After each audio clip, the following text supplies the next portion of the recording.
Have you ever imagined losing everything in a single night and being saved by someone who carries what money could never buy? Eliza Moore was 29 years old when the fire took away her house, her photos, her dreams, but left in her arms the only reason to carry on, Noah, her 6-year-old son, too young to understand that burning life hurts more on the inside than on the outside. Meanwhile, in another part of the city, Arnold Bennett slept in expensive sheets, surrounded by security, guards, million-dollar contracts, and fake smiles. He was the heir that the whole world pointed out as arrogant, insensitive, untouchable. But no one knew that, in the silence of his room, there was no voice that said, "I'm here for you."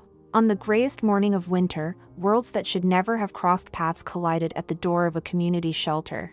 Eliza, with her hands cracked from the cold and the wounded pride of someone who had always done everything herself, opened the door and found herself face to face with Arnold, an expensive suit, the look of someone who buys everything but doesn't understand anything about feeling. He offered money, status, the promise of stability. In exchange, he wanted something that no one else had the courage to give, a piece of truth. For the press, Eliza would be the real-life mentor, the widow who would teach the billionaire how to have empathy. For him, she would be the perfect shield to clear his name after yet another scandal leaked to all the gossip sites. For her, it was the chance to rebuild a roof over Noah's head.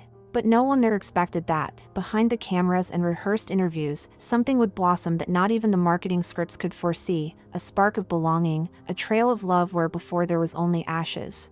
As Arnold poses for photos with Eliza, pretending to learn lessons in kindness, he feels, for the first time, the pain and beauty of having someone who looks at him without fear.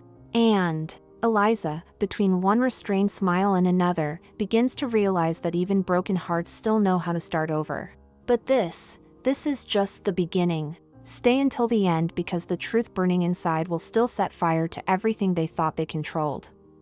Eliza Moore never dreamed big.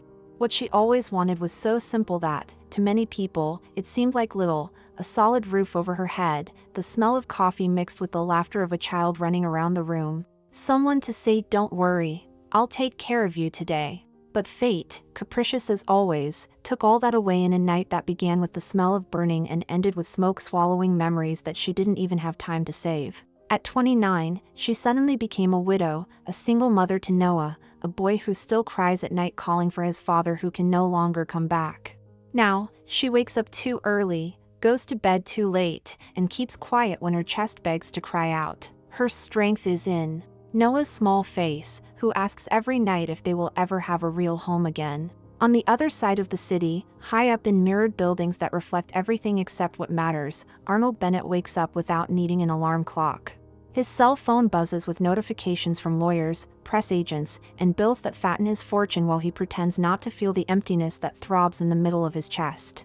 He is too handsome to be ignored, too rich to be denied, too cold to be truly loved. From an early age, he learned that trust can be bought, affection can be negotiated, and reputation is a fragile luxury that costs too much to be honest. As a child, he watched his parents change houses like they change clothes, mansions on the beach, penthouses in the city, farms in the countryside, but in none of them did Arnold find what he wanted most: someone who would see him without expecting anything in return. The tabloids love Arnold. Scandals of over-the-top parties, fights at meetings, rumors of lovers paid to smile next to him at awards shows. To the world, he is the heir who thinks he owns everything. To himself, he is just a man trying to fill holes that never stop opening. It was in the midst of yet another of these holes that Eliza's name came up as a brilliant idea to clean up his image. While Eliza counted coins to buy milk for Noah, Arnold drank expensive whiskey from crystal glasses, listening to his publicist explain that he needed a human story. A real story. Someone who would make him look really good, someone the public could not help but love. And so it was, almost as if fate was having fun playing with pieces that would never fit together, that he had the imported car stop in front of the community center where Eliza was folding donated sheets to get a mattress for Noah to sleep on without feeling the cold floor on his back. She didn't want to open that door. But she did. And when her eyes met his, life went silent, as if holding its breath to see what would come next. Arnold, accustomed to being feared or flattered, faced a woman who did not look away, did not smile, did not extend her hand. There, in that narrow doorway, he saw for the first time the kind of wealth that none of his millions could buy, dignity in ruins, but still intact. He talked about contracts, opportunities, figures that would make anyone say yes without blinking. Eliza listened to it all, motionless, wondering if it was worth letting Noah see yet. Another well-told lie. Deep down, she knew she had to say no, but there was the late rent, the missing food on the shelf, Noah's little eyes peering behind the torn curtain. So she took a deep breath, swallowed her pride along with the tear that insisted on falling, and said, "Okay, but I have my conditions."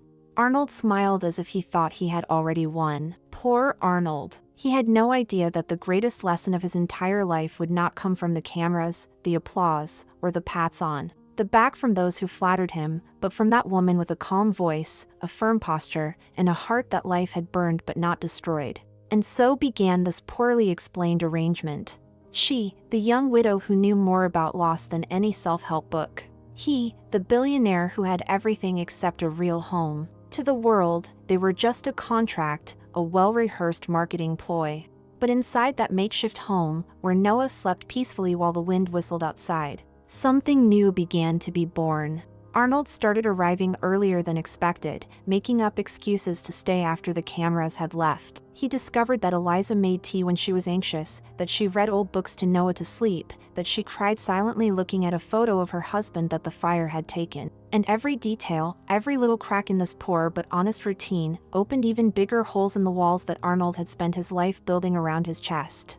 On her side, Eliza began to realize that behind the expensive suits, there was a scared man, in need of affection, hungry for acceptance. But this is a story that cannot be revealed all at once. Because loving someone like Arnold is like walking barefoot on broken ground. It hurts, it bleeds, but it shows the way. And they still had a lot to lose, a lot to face, a lot to feel.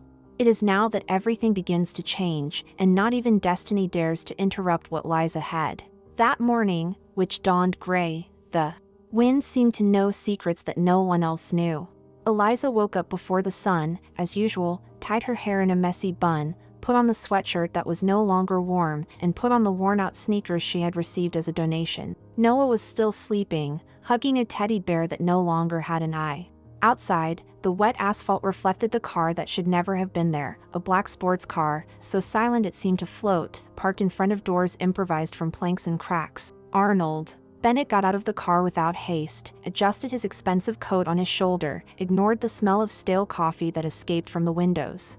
He walked steadily to the door, as if each step was proof that no one there would dare say no to him. On the other side, Eliza wiped her hands on her apron and took a deep breath. I had heard the engine roar, the squeal of tires on the broken pavement. It was unusual for someone to stop there without being lost, and certainly not someone like him. She opened the door carefully, as if opening her chest for a fright. And there stood Arnold, tall, impeccable, with that polished arrogance in his eyes that made him so easy to hate in the headlines.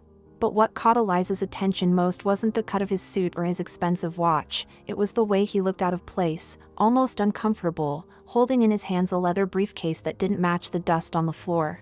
Before she could say a word, Arnold entered with the trained voice of someone who was always in control. Eliza Moore, okay? I need 5 minutes. And I think I have something that might interest you. He entered uninvited, ignoring the smell of cleaning products mixed with the sweet aroma of the porridge that Noah had left on the table. Eliza didn't move, just closed the door behind him and crossed her arms, as if creating an invisible barrier to protect what little was still hers. Arnold opened the briefcase, spread papers out on the stained formica table, explained numbers, values, promises to pay off past due bills, to send Noah to a decent school, to provide a decent home, all in exchange for one thing, that she be seen by his side, teaching the public that even a billionaire can learn to be human. The proposal sounded clean, almost innocent, but there was an urgency in his eyes that gave away the real reason: reputation. Eliza listened to everything in silence. Each word fell like heavy rain on a dry land that, at the same time, wanted to flourish and feared drowning. As he spoke, she looked at Noah, who was peering behind the bedroom door, curious about the handsome man who spoke so loudly. Eliza's heart sank. A part of her screamed to say go away, so as not to sell the little truth that remained. But another part, the one that knew the weight of sleeping with her son huddled in the cold, whispered that perhaps there was no other way out. Arnold noticed her silence. He hurried, lowered his tone, tried to show an empathy that he didn't quite master. He said he understood her pain, that he really wanted to learn from someone real, someone who had survived a hell he would never know. But deep down, not even he believed his own act. And that was clear the moment his eyes met Eliza's. She knew how to decipher lies better than most judges. It was a long time, drowned out by the ticking of a clock hanging crookedly on the wall. Until Eliza took a deep breath. She asked Arnold to wait outside, closed the door in his face and leaned against the old wood, feeling her legs weaken. Noah, still in his pajamas, pulled the hem of her sweatshirt and asked softly, "Is he bad, Mommy?" Eliza crouched down, kissed the boy's forehead and answered with a voice cracking with fear and courage, "He's just someone who doesn't know what it's like to have a home yet." When she opened the door again, Arnold was standing there, staring at the cloudy sky, chewing on his own anxiety. She didn't ask any more questions. She just said, "I'm in. But my rules come first." For the first time, Arnold didn't have a quick answer on the tip of his tongue. Standing there, in front of an exhausted woman, he understood that his money could buy presence, but not soul. And maybe that was exactly what fascinated him so much. Without realizing it at the time, Arnold wasn't hiring Eliza to clean up his image. He was opening the door to something he could never control. And this was just the first of many deals to come, all made in the fragile space between what's visible and what's hidden when no one's looking. When the contract was signed, cameras invaded the shelter like a swarm of hungry bees. Newspapers, gossip magazines, influencers with cell phones in hand, all competing for the best pose of Arnold Bennett next to Eliza Moore, the heroic widow, the warrior mother, the perfect symbol of popular hope. For the public, each flash was proof that the young billionaire was changing, learning, becoming a better man thanks to the presence of that woman whom life could not bring down. But the truth, the one that no one filmed, slipped through fake smiles and choreographed handshakes. On press conference days, Arnold would appear impeccably dressed, starched in tailored suits, delivering impactful phrases that his publicists scribbled on a pad before each event. Eliza would stand by his side, holding Noah's hand, and waving to the cameras with the same smile she practiced in front of the mirror to keep her exhaustion from showing. Behind the camera, however, everything was different. As soon as the film crew put away the cables and the photographers turned off the lights, Arnold's mask would fall apart like wet paper. He would take off his jacket, loosen his tie, and sit in the shelter's makeshift kitchen, picking up a mug of tea that Eliza had left cooling on the stove. There, far from contracts and headlines, Arnold was just a lost man, curious, uncomfortable with the silence he couldn't fill. He watched Eliza sweep the floor, fold donated clothes, teach Noah to write his own name on crumpled notebook paper.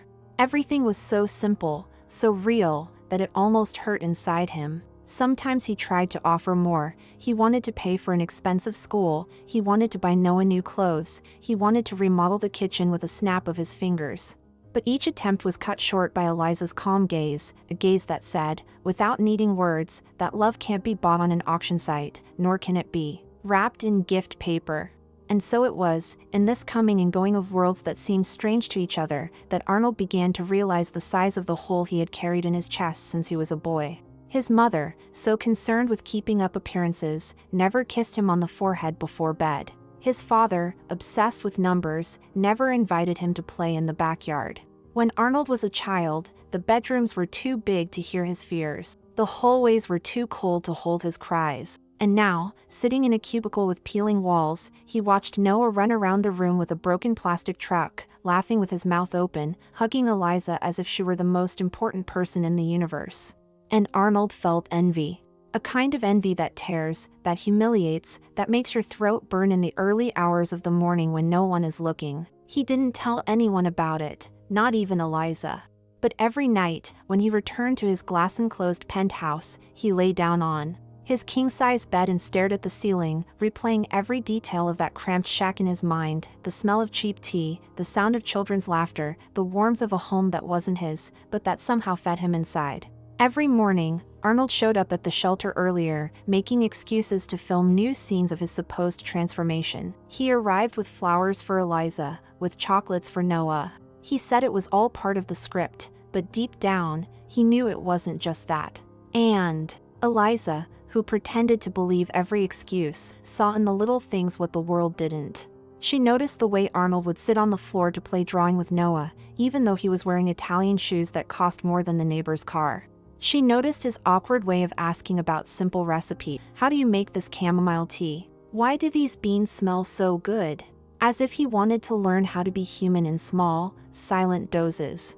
She didn't comment, didn't thank him, didn't encourage him. She just let it happen. Because she knew that for someone like Arnold, words could be a prison. But gestures, gestures had the power to free. It was on a dark afternoon, after yet another photo shoot, that Eliza caught Arnold looking at Noah sleeping, his face serene, a chocolate stain on the corner of his mouth. Arnold seemed hypnotized, kneeling next to the mattress, as if he saw there everything he had never dared to dream of. When he felt Eliza behind him, he tried to hide. It cleared his throat and said something about checking if the boy was okay. But she just smiled, kept that moment in her memory, and went back to folding her son's clothes. Little by little, the contract that bound them together became a detail.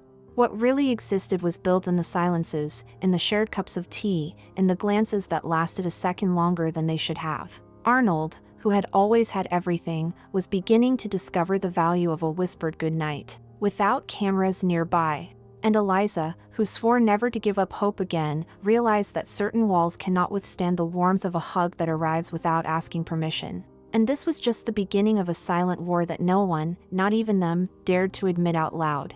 That day, the wind seemed more cruel than usual. The rain beat down on the makeshift roof of the shelter, dripped through the cracks in the poorly sealed windows, and made the light bulb hanging from the ceiling flicker, as if to warn that something bad was about to happen. Noah, who had spent the entire afternoon playing with colored pencils while Arnold reviewed speeches in the corner of the room, began to grow too quiet. First, a slight blush appeared on his cheeks. Then, his eyes grew heavy, his body limp, his breathing shallow. Eliza placed the palm of her hand on her son's forehead and felt the heat burning brighter than any flame she had ever faced in her life. She tried everything: a damp cloth on her forehead, herbal tea that her grandmother had taught her, warm blankets to ward off the cold. But nothing made the fever go away. Each moan from Noah was a stab at the fragile hope that kept that house with its fragile walls standing. The clock was almost midnight when Eliza, her eyes swollen from silent crying, decided to knock on Arnold's door. She had nowhere else to run, no one to ask for help. It was him or nothing. On the other side of the door, Arnold was sitting in the makeshift armchair. He now called his corner, scrolling through notifications on his phone that he no longer cared to answer.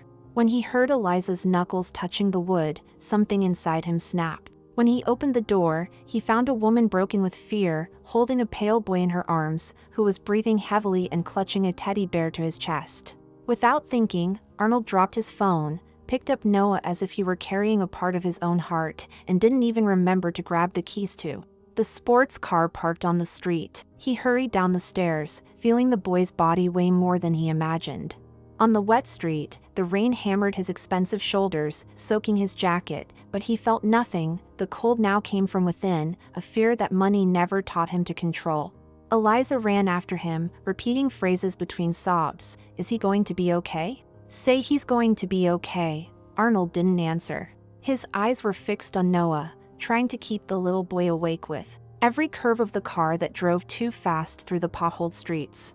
When he arrived at the public hospital, no one there knew who he was. There was no assistant, no photographer, no red carpet or VIP room. There was a line, the smell of disinfectant, and a hurried nurse who took Noah in her arms without asking his last name.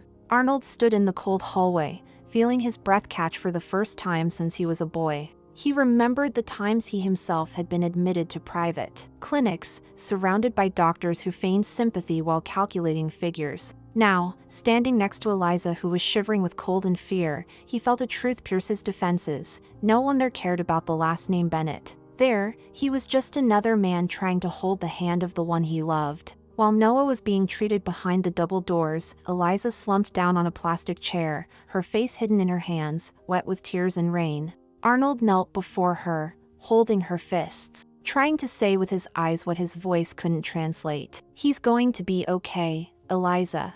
He's going to be okay," he repeated, like a choked prayer, without realizing that, at that moment, he was no longer just talking about Noah. Minutes that felt like hours dragged by under the cold neon of the emergency room. People rushed past, coughing, crying, laughing loudly at unfunny jokes to distract themselves from the pain. Arnold, still kneeling next to Eliza, watched everything as if he were watching a new world he never knew existed. There was no makeup for headlines here. There were no excuses for interviews. There were only exhausted fathers, penniless mothers, children struggling to live another day. And in the middle of it all, he, the arrogant billionaire who until yesterday believed he controlled everything with the tip of a pen. When the nurse finally opened the door, Eliza rushed in, nearly knocking Arnold to the floor. Noah was better. He was sleeping, sweating, hugging his teddy bear. The fever was breaking, the danger slowly passing. Eliza cried with relief and, for the first time since Arnold had stepped foot in that shelter, she laid her head on his chest, not ashamed to let her tears stain his expensive shirt. He said nothing, just wrapped his arms around her, holding her tight, as if protecting something rare, something that no amount of money could ever buy again. Outside the hospital, the rain continued. But inside Arnold, something was slowly drying up. The fear of caring, the fear of admitting that, for the first time, he wanted to stay there, without an audience, without a contract, without having to pretend to anyone. As Eliza fell asleep leaning against his shoulder, Arnold understood that the deal he had made that rainy morning would never be fulfilled as he had planned, and that the debt he now owed those two would not be paid with money, but with what he was still learning to offer, a heart willing to stay.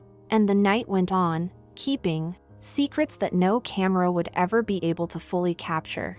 The dawn dragged on as if time was too lazy to dawn. The hospital seemed to breathe along with the damp walls, groaning with pain and hope at the same time. The serum dripped slowly into Noah's thin vein, who was now sleeping peacefully, his chest rising and falling in a rhythm that brought color back to Eliza's face. She was exhausted, but she never let go of her son, and Arnold, silently beside her, discovered that true tiredness was not spending nights in million-dollar meetings, but holding the hand of someone you fear losing. They sat on a metal bench against the wall of the hallway. There was no luxury here, no aid cleaning up the mess. There was only the harshness of a truth that had cost Arnold too much to ignore. He looked at Eliza, the cold neon light reflecting in her eyes, and saw more than a strong widow. He saw the woman who, without wanting anything from him, gave him everything: silence, patience, care. For a moment, he felt a childish urge to lay his head in her lap, as if it were possible to be hugged from the inside, healed of all the cracks that money had pushed under the rug. Eliza took a deep breath and adjusted his coat on his shoulders, a simple, maternal gesture that exploded inside Arnold like a silent thunderclap. His chest hurt, but it was a different kind of pain, a pain that doesn't hurt, but warns him that this time it's real. He lowered his face, staring at his own hands that had once written checks larger than the budgets of entire cities, but that now trembled as they held a piece of tenderness that couldn't be bought anywhere. Not daring to face Eliza head-on, he let out what had been gnawing at him for years. "I spent millions buying people, parties, favors, pats on the back. And all I needed was to be part of someone." His voice broke on the last word, a sigh, almost a plea for forgiveness to the world. Eliza slowly turned her face, placed her warm hand on his, and squeezed lightly, as if sealing a pact that didn't need a contract. It was there, on that hard bench, with the echo of other people's voices mixed with the beeping of hospital machines, that Arnold learned that the abyss inside him had a name: loneliness.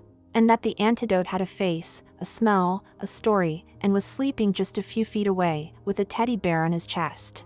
Eliza didn't say anything right away. She preferred silence, that silence that spoke louder between them than any pretty promise. The world outside had no idea, but there, between restrained sobs and looks that almost burned, a man was stripping himself of his last pride. And a woman understood that, even after everything the fire had taken, there were still embers inside her capable of warming someone again. When the first light of day painted the hospital windows gray, Arnold stood up slowly, fixed his hair, which had been messed up by the sleepless night, and watched Noah sleep on the other side of the glass. He sat down next to Eliza again, leaning his shoulder against hers as if he had finally found shelter where he had always been afraid to stay. Her scent was simple, a mixture of cheap soap and the soft perfume that her husband had once chosen to give her as a gift, and which now mixed memories and new beginnings on her warm skin. Arnold took a deep breath, taking in the scent of real life. For once, he didn't think about headlines, deals, or image strategy. He just thought that, right there, in that frozen moment, he had everything his money could never buy. And it was all so fragile, so possible to lose again, that an urgency lodged in his throat. He held Eliza's hand tightly, tighter than he should have, as if he were afraid that if he let go, it would all vanish into thin air.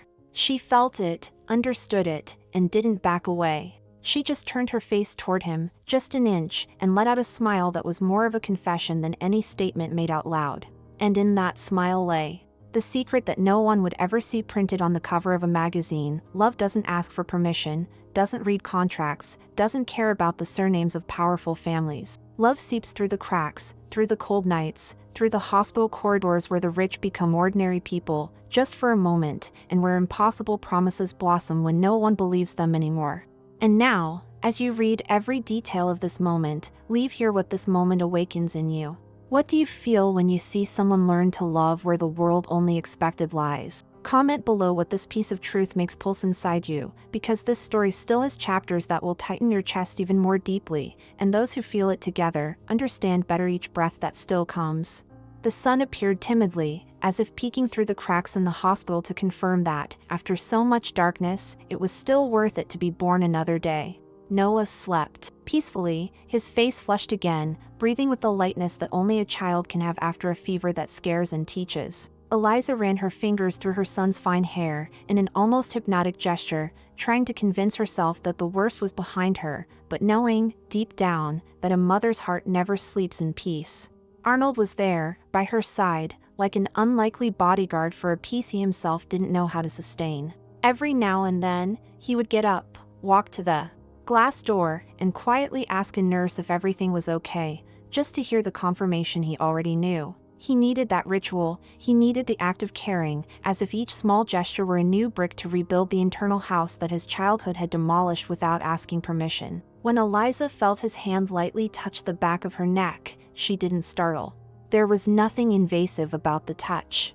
It was just Arnold, asking for permission to exist in a way he'd never learned. Quiet, but whole. She slowly turned her head, met his gaze, and without realizing it, she smiled. A smile that said, "I know who you are when no one's looking." And to Arnold, that was bigger than any headline splashing his face across the cover of a business magazine. They didn't talk about contracts, money, or status. They talked about the past, about absences, about the pain that burns silently when the lights go out. Arnold told us about pieces of his childhood that he kept under lock and key, and confided about lonely nights spent in hotel rooms where the silence echoed too loudly. Eliza listened to everything in silence, like someone picking up the pieces of a broken vase, one by one, in no rush to glue them back together, because she knows that sometimes beauty lies in the cracks. When Noah opened his eyes, half asleep, the first thing he saw was Arnold, sitting cross-legged on the floor, leaning against the wall, as if the hospital were his new home. And to the boy, that seemed as normal as asking for warm milk before bed.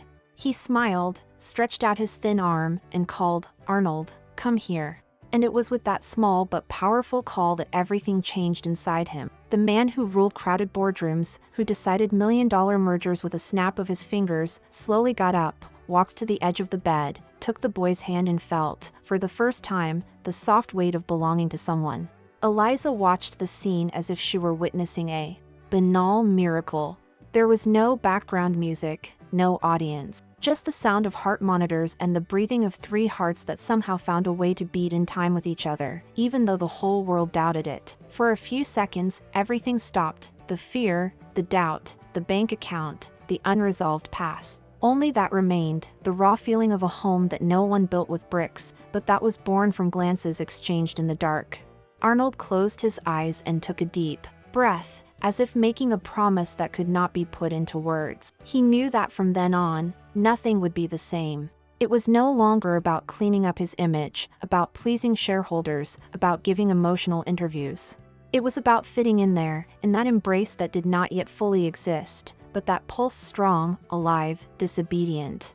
And perhaps that was the secret that life had always kept for him. Not every loss destroys. Some tears everything apart just to make room for what really makes sense. And, looking at Eliza, holding Noah's hand, Arnold understood that it didn't matter how big the scandal was, how much money it was, or how big the world was outside. There, in that cramped hospital bed, there was room for everything he had spent years trying to buy without success, the chance to finally be part of something bigger than himself. Now take a deep breath. 2. Feel the story invade your chest like a silent hug.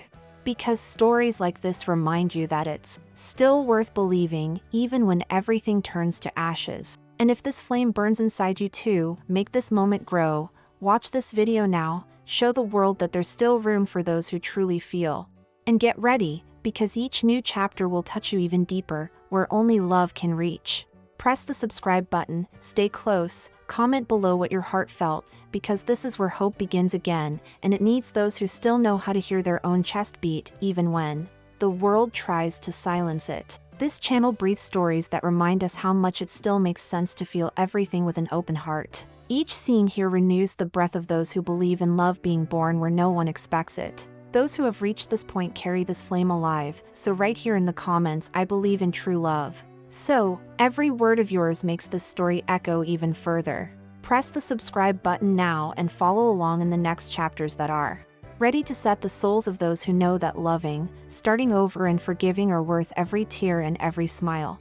The next story brings an unexpected encounter, and whoever is here will feel every detail before everyone else.